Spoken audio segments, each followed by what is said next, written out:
Hi, everyone. Welcome back. This is a special edition podcast with one of our former guests that we had here not too long ago. Today, I'd like to welcome back to the studio Gio Giannone, and with him today is Ana Hutz with Namaste Fitness. And today, Gio, Ana, and myself are going to talk about their partnership, what they're working on together in the community, and how they're both working towards and raising funds for Make-A-Wish Foundation San Diego. Gio, welcome back. Thank you. Ana, welcome to the studio. Thank you. Thank you. It's so nice to have you both here. Now, I don't know how all this came together. So for me and for everyone else, how did you two end up connecting? Oh yeah, we connected about how long ago would you say? About a year ago. About a year or two ago. We look. So she's a wish granter. I'm a Make-A-Wish ambassador, and what she does is basically help wishes and everything, help grant the wishes, get the wishes, and I just raise money for the wishes. And it's because those wishes just mean so much to me. Because seeing the smile on on the kids' faces, just means everything, and just seeing like the wish and everything how it goes. And the process is just tremendously amazing. Now, when you were here the first time, you and I spent a lot of time talking about you going through that, and then part of your purpose, wanting other kids to have that same kind of experience. And so you're putting your effort and attention and energy into helping raise money for that. How did you get involved initially with Make-A-Wish Foundation? I started with Make-A-Wish in 2023. I own a couple of yoga studios here in Chula Vista. And so one of our students was raising funds for Make-A-Wish and asked if I would teach a class for them, and the money would go directly to her foundation, her fundraiser. And then I got on the newsletter for Make-A-Wish, and I started thinking, what do they do? What is it? So a few months later, I decided I'm going to be like a donor. So I would attend their events. And then eventually somebody in one of those events were like, you need to be a volunteer. I think you'd be good at it. I'm like, oh, I don't know if I have time, but I'll try it. And I started 2023. And now, since then, I've helped 34 kids get their wishes, which the average is like 2, 3.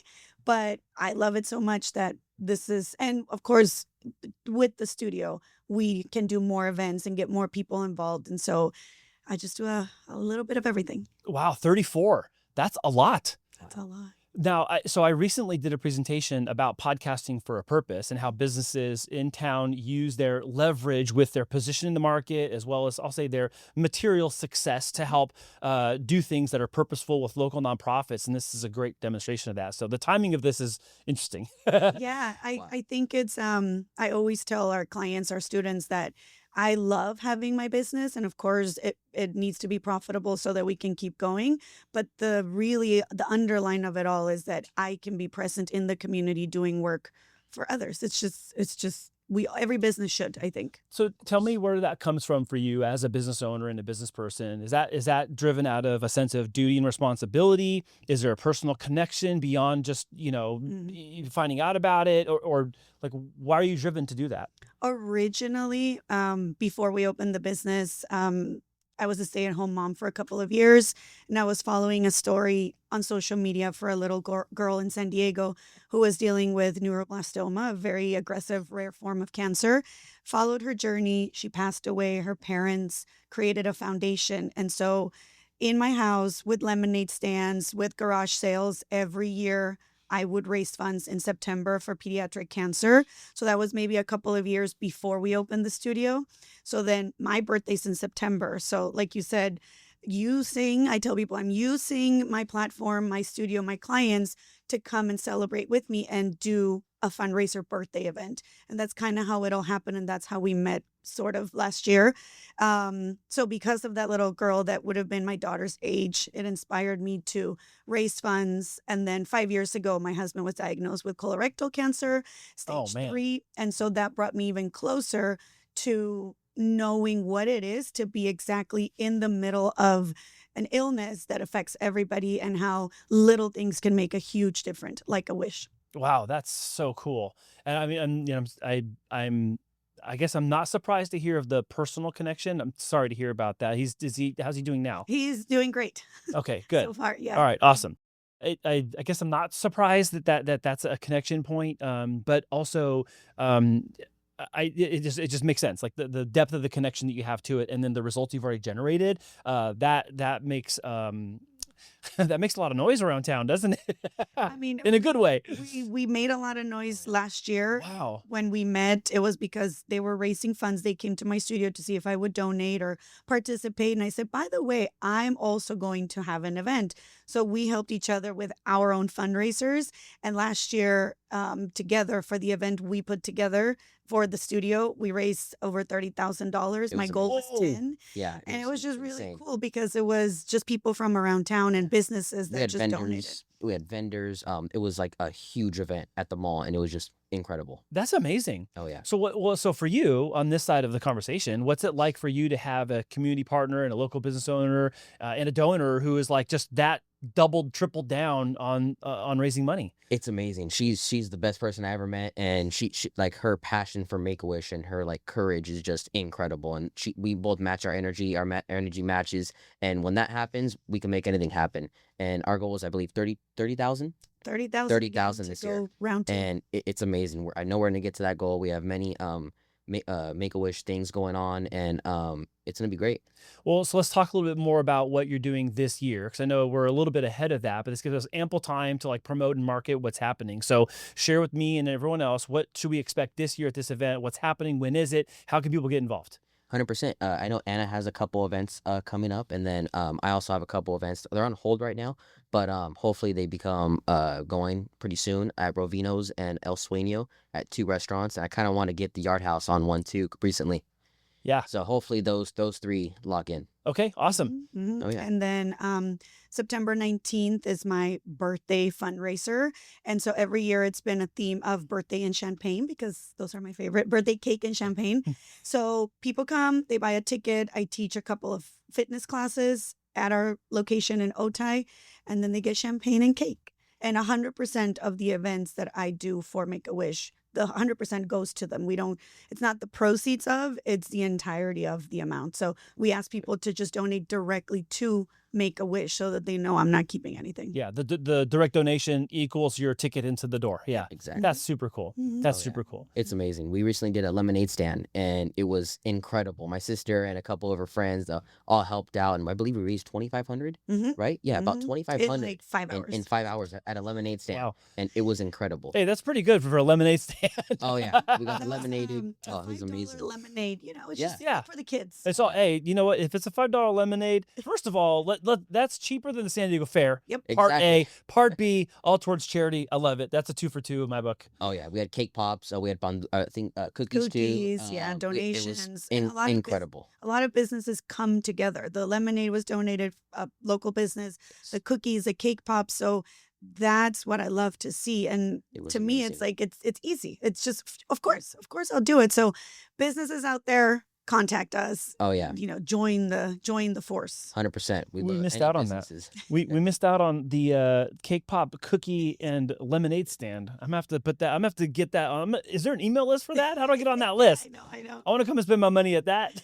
Oh yeah. I know. Sorry, you were about to say. Oh yeah, the lemonade was donated by Drewski. Amazing lemonade. If you check him out on Instagram, Drewski's Lemonade. He has different flavors every Wait, week. you had Drewski's lemonade Yeah, as your? Drewski's lemon. That's the name of the lemonade. Drewski's Lemonade. No, It's I know what incredible. I know what you're talking about. That's crazy. That was who donated it. Yeah, Awesome. incredible lemonade. Oh, that's amazing.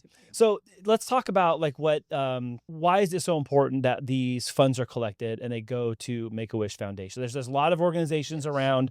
I also know there's a lot of causes for a variety of things. And ultimately you get down to the root of it. There's a personal connection, a family or friend relationship, or where it's touched somebody and they're compelled to do something about it. And then we have all these like broad nonprofits. But for you two specifically, I know you're personal interaction with Make-A-Wish. You're an ambassador for Make-A-Wish. So tell me more about why is it so important for you to concentrate on this effort? It's really important to me because I've been through a lot, and I know others go through more. And just for me, seeing this one, I went to one of this kid's Make-A-Wishes, and it just touched my heart so so much. And I'm like, you know what? I really want to raise money for Make-A-Wish. And for me, it was like for everything that I went through, from brain surgeries, all the hard times, that one wish when I went to Atlantis in 2018 made it everything. From being on the white sand beaches, from kissing the dolphins and everything, and just being there with my family and knowing, you know what, this brings so much joy to us. And it was like a lot of hardship, but now it's like we're all at ease. And I want every single kid that goes through something to feel the exact same way I did when I had my Make-A-Wish. Yeah. And this may be a little bit more of a challenging one to answer, but how do you hold on to hope knowing that there will be people that have the experience like you're describing, where you have your Make-A-Wish and then you see the other side of that, and there's some kids that is going to be the coolest thing they ever do in their life, and might be the last thing they do in their life. How do you still hold on to hope? For me, I just hold on to hope. I give faith to my Lord and Savior Jesus Christ, and I give everything up to Him. I leave everything in His hands, and that's the one thing that really helped me through my journey is just talking to God, just telling Him what I'm going through, this and that, and also just friends and family. Honestly, what friends and family make a really big part in your life. Like that's why I always say choose your friends wisely and have a good friend group, and just stay close with your family because family is everything. Yeah. And Anna, what have you noticed people comment to you about that are either the clients or I'll say members, the members that are coming to your studios for fitness? What are you noticing them say when they find out about this? Are they happy to participate? Are they encouraged and inspired? How many people mention to you that that cancer's touched their life? Tell me about some of how your members even are interacting with this. Well, our studio is yoga, Pilates, different fitness modalities, and yoga and meditation. So our core values for the business are to be happy, to feel good, to feel well. And so we really try to remind people that they're not coming in just to get the six pack and lift the weights and get, which is just part of it. But we've worked really hard in the last 9 years to remind people that we are a community, that we want to feel like a second home to them. And so people share their life. It just happens when you come and you feel welcomed. So we've had students with different, medical situations, and that is my salary. I tell people that is when I hear someone, like you said, someone comes and comments, that yoga class made me feel good, or I'm happy you're doing this for the kids because my daughter, my nephew, whoever. It's I'm not really sure how to put it in words. It's just something that I can go to sleep at night knowing that maybe I made a little bit of a difference in the world. I mean, it sounds almost cheesy, but I'm like, I don't have any other answer. I'll throw this out there. Maybe partly it's gratifying, I would think, and then it's fulfilling. I think it brings a sense of contentment because, it's one thing to be in business for making money and having a business and providing for yourself. But when what you do is also connected to things that people have had firsthand experience with or seen other friends and family through, and is doing good out in the community too, I think there's an elevated sense of accomplishment. And also with that too, sometimes it's hard to want to talk about it unless you're asked about it, because well, I don't want to be out here bragging about what we're doing. That's not the point. But I also want to promote what we're doing because I want people to know 100%. that our efforts are going towards good things. So how do you balance those things as an owner? That is, when anybody asks me, that is the biggest challenge that I face. And I talk to my husband about it and my friends. I hate the attention of it, so that people don't think I'm doing it, so that they can say, oh, look at Anna. Oh, she thinks she's this, whatever, right? Doing good things, because it's not for that. I would hide in the back. I use my name, right? The owner of Namaste is doing this. That attracts people. It just does, right? Because people want to be involved and they want to be part of the why of the business. And so my why is this. This is my why. My goal ultimately for the business is to turn it into a nonprofit. Just that would be the goal. Like my husband and I talk about starting our own he's in investment. So it's an account where you just write checks for charity. Yeah. Ultimately, that is my goal.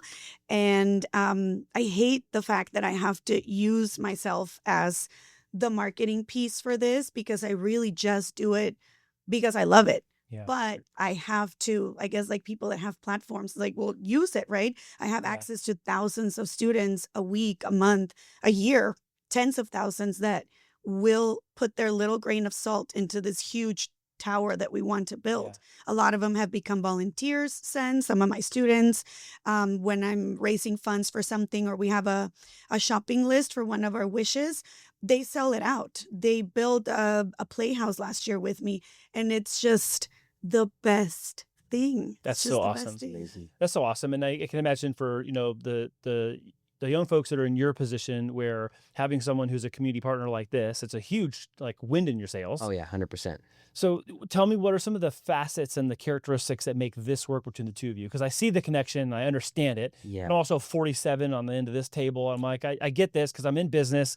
My family and I have run a nonprofit, so I understand the merger of those two things.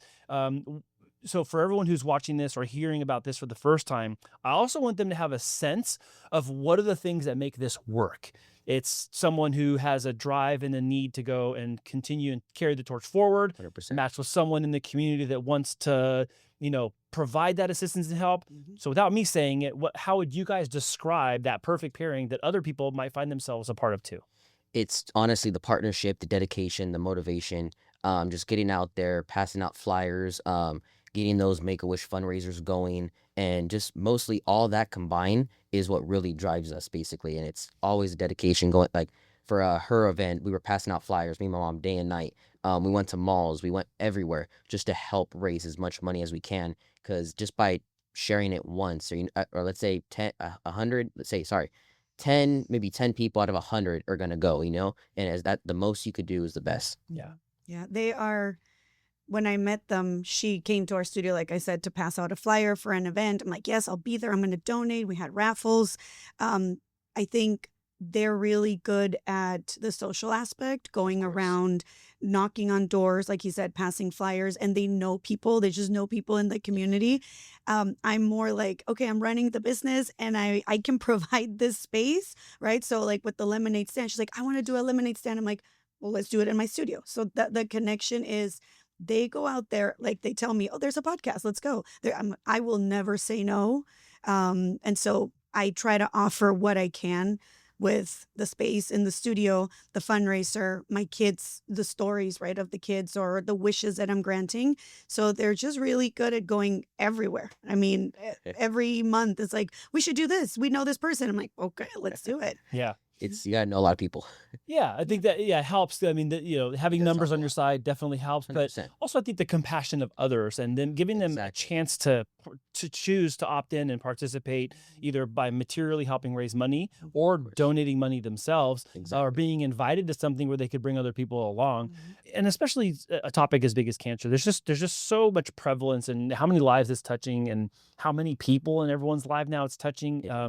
It just seems just continuing to it's just expansive. And I would love for it to I would love to not have to sit here and have this conversation. How about that? That's where I'm ultimately at.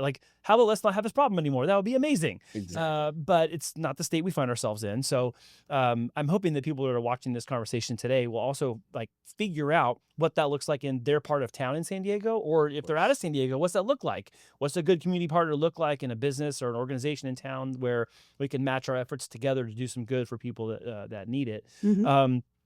Who are good people in this town for you guys to know, or that you want to know that maybe you don't have yet? Let's talk about who you need to bring into the huddle. That would be a huge uplift for your efforts. Any business owners that want to do Make-A-Wish events. We noticed that something that's fun. I'm a foodie at heart.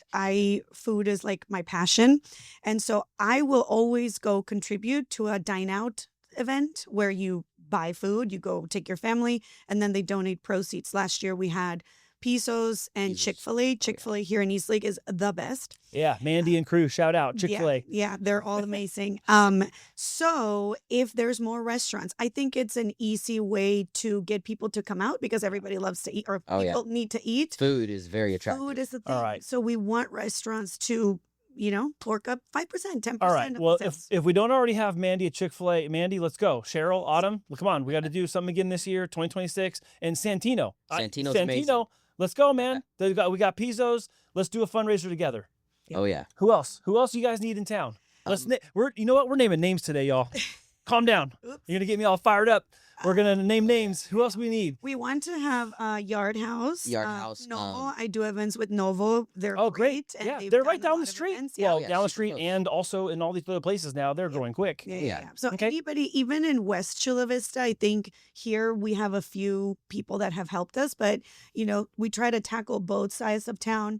Round Table Pizza in Rancho San Diego, the manager there, amazing. He donated an amazing day for one of my kids. Oh, that's And great. they fundraise already. And so I was telling them, maybe we take our people to Rancho San Diego. It's only a Yeah. 20-minute drive. Yeah. Not But bad. local restaurants here, the sushis, the bars, the breakfast places, Exactly. Okay. hit us up. All right, let's get those on board. Let's get Oh, those yeah. on board. If you're watching this and you are one of those owners, or you work at a local restaurant here in Chula Vista or in the East Chula Vista area, connect with these guys. Yeah. Let's let them know that they can come and do an event at your place, do a fundraiser. And I'm gonna think of a way we could do a fundraiser too somehow. I'm gonna come up with a way we can raise some money with you guys alongside you this year. 100%. So- Want to get some at Vincenzo's at Rovino's. Rovino's is an amazing restaurant. I did one at El Sueño. Want to do that one again. Yeah. And hopefully maybe hit a Barbusa too in Little Italy. Okay. Those are some Oh, good you go restaurants. to Little Italy then. Yeah, Little Italy. All Little right. Italy and Old Town. Those are my two go-to places. Well, I know for you're a food. foodie too. You and I Oh, talked yeah. about food last time. Love food. Between my Nona's food and my Abuelita's food, it's amazing. Got good both sides: Mexican, Puerto Rican, and Sicilian. So tell me about what your hopes and wishes are for the Make-A-Wish organization in San Diego. I think at this point, Make-A-Wish San Diego is kind of a household name. Like people, Yes. they really know it. They've done a great job being here for so long, and they've done a lot of really good positive media, and they get a lot of press Oh, yeah. when they do fundraising here in town. Mhm. What is it you hope that they can continue to do, and what are you wanting them to be able to do because of the efforts that go into raising so much money for them? Honestly, just get help as many kids as possible, and just spread the word. More just donations, fundraisers, and just to really just get every single kid every year their wish, what they want. The Make-A-Wish Foundation is mostly volunteer based. So, for example, here in San Diego, their office staff is very, very small. They have interns and they have the regular staff, and then they have all of us volunteers. So they need more volunteers. We need more hands because every month, every week, when we get our list of kids that are waiting for a wish, we don't want them to be on that list more than 60 days.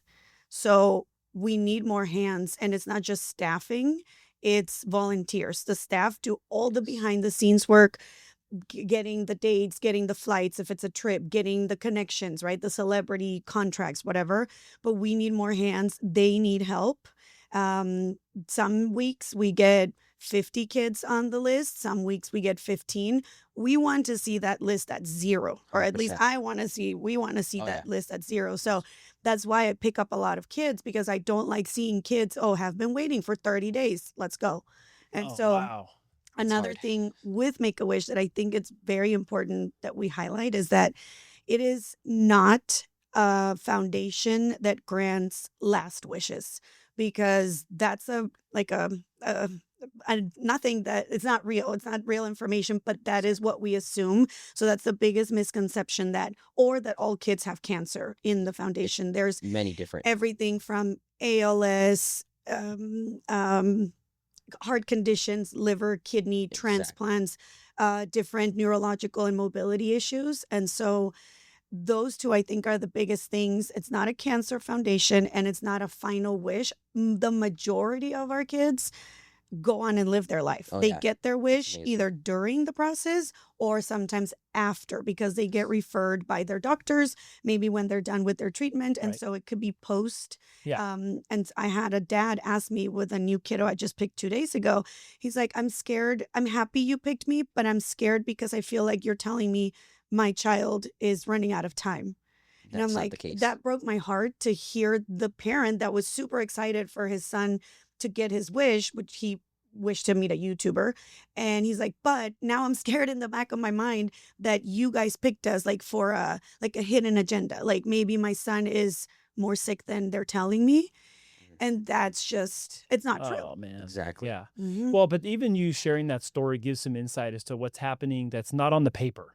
It's beyond the name on the list, and it's beyond the dollar that's donated. This is an emotional posture that that parent was having at the time, thinking, oh my gosh, this must mean something more. But that reveals a part of living with a family member that has cancer, because there's this unknown part. There's an unknown part. Even though I want to trust in my heart, everything's going to be fine. You're going to recover. Life's going to be great. We're going to continue from this point moving forward.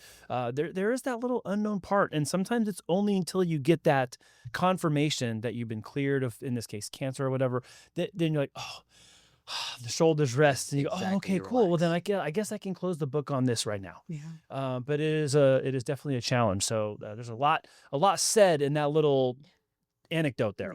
Yeah. Yeah.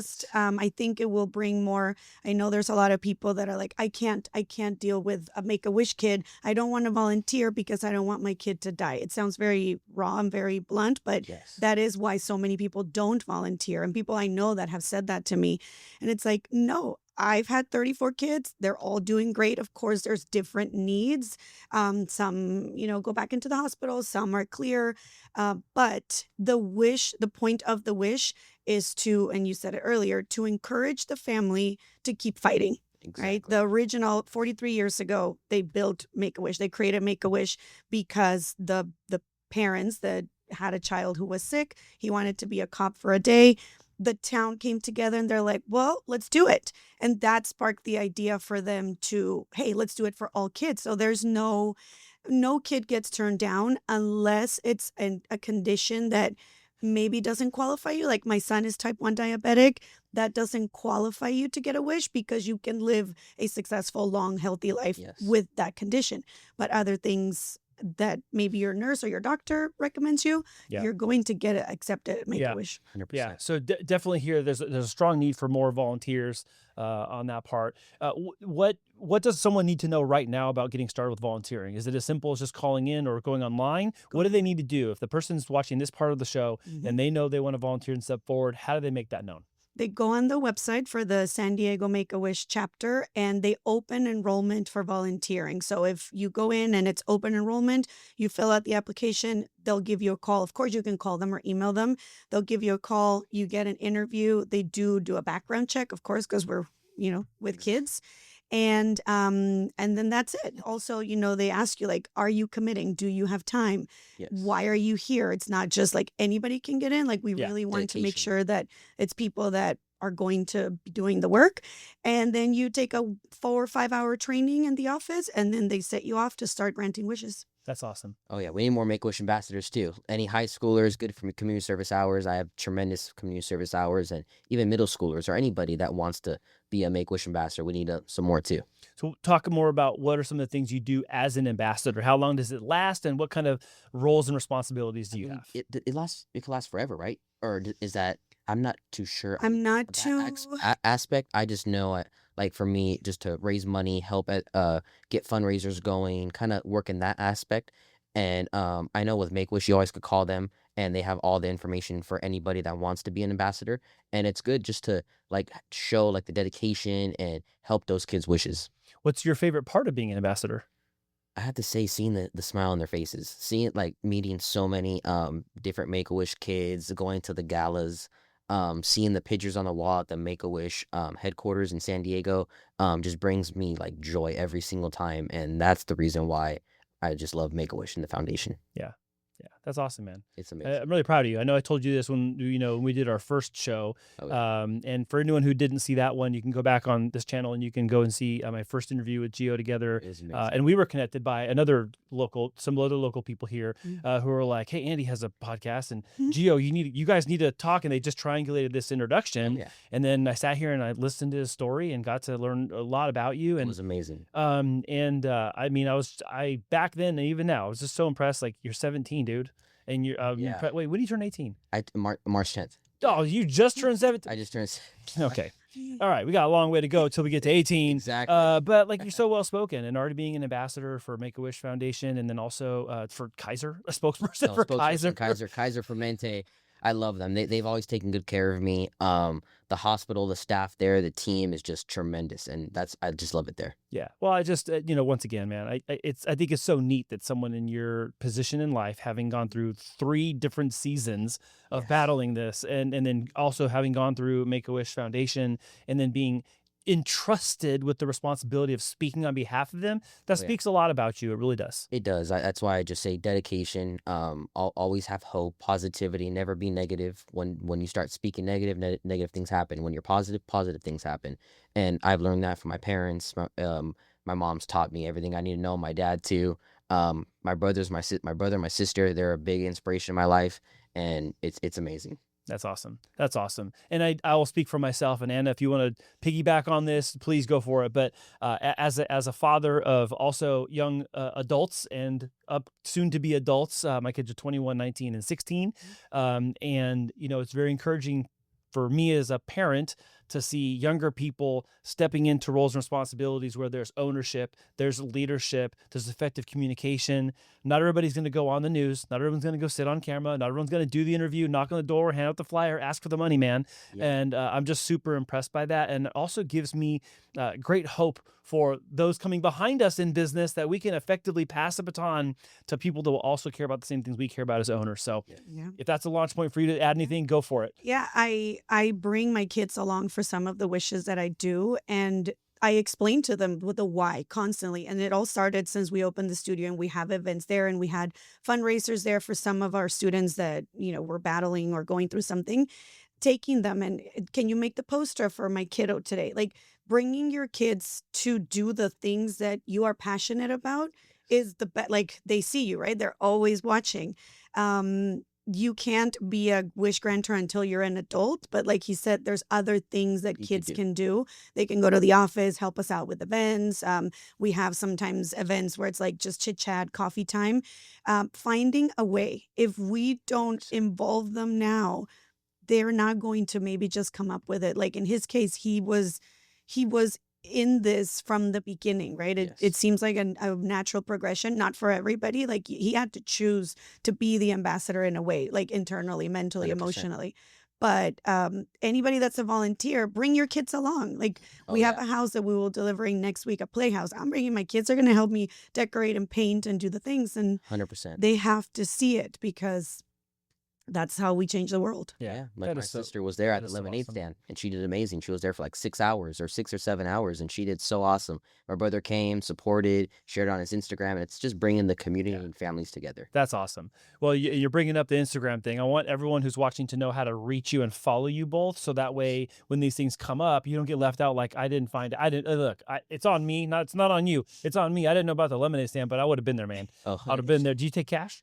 Cash, Venmo, anything, Zelle. Gold bars. Wow, gold bars. Whatever. Yeah, just don't try to pay with your compliments. They ain't gonna take it. Compliments don't contribute to the bucket.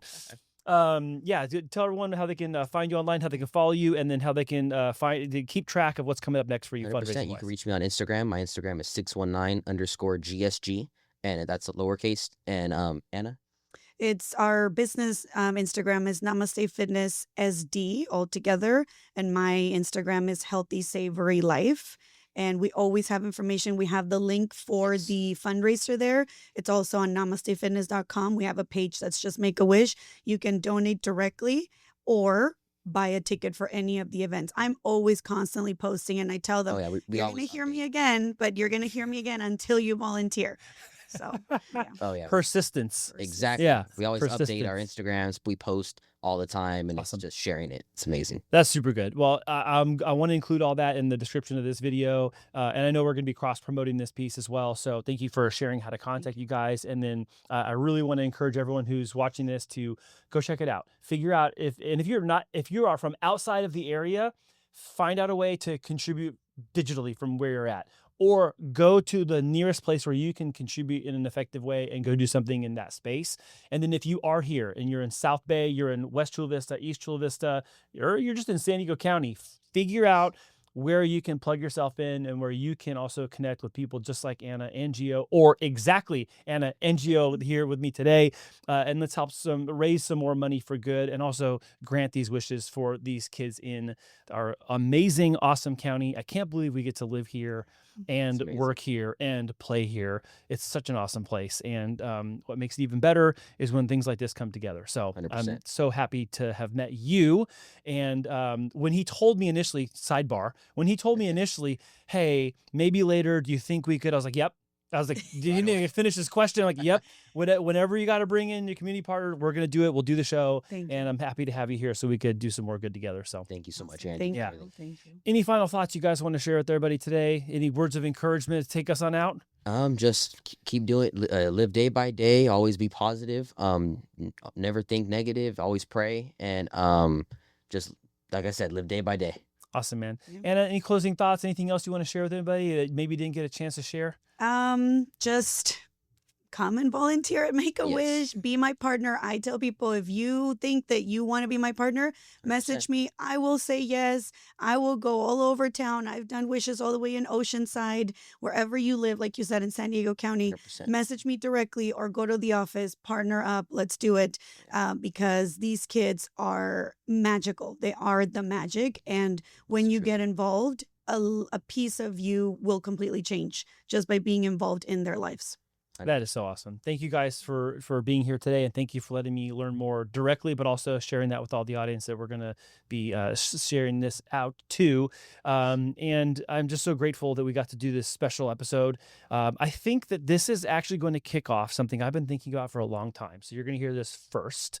I've been contemplating the idea of doing a brand new channel called Podcasting with a Purpose, where business and nonprofits and community merge. And this is going to be the first episode of that. So this is going to kick off a whole new series in the Cruz Productions in our podcast studio life, where we bring businesses in together with nonprofits and we talk to them together about how they're working together in the community and doing good for causes that we care about in and around town. So surprise, you're the first guest on Podcast with a Purpose. So excited. And we're going to have some amazing episodes coming up about this same kind of arena, but all the great things happening in business and philanthropy together as partners in our great community of San Diego. So, Anna, thank you so much for being here. So much. Gio, thanks again for coming back.